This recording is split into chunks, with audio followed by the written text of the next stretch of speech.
So all roads, avenues, and lanes lead to the National Stadium tonight. In fact, in a matter of minutes, the grand finale of the Red Stripe Premier League will kick off. Portmore United versus Firehouse. And yes, the Maverick, with the help of my crystal coconut, is going to predict the exact score.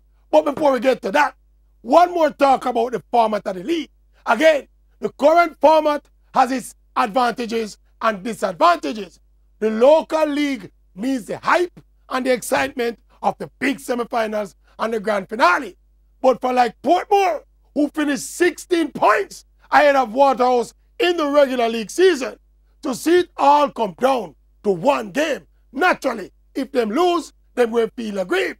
While Waterhouse would be thinking this is the best format since sliced bread. But it is what it is, and people must stop complaining about the format of the league.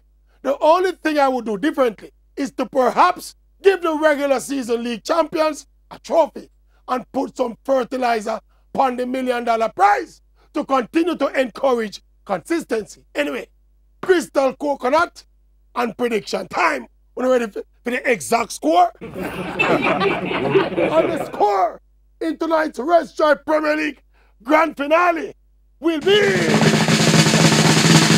Firehouse 1, Portmore United 1. It will go to extra time and penalties, and the champions will be... Hold on, we're having some technical difficulties. There are no more still, I'm going to start it up.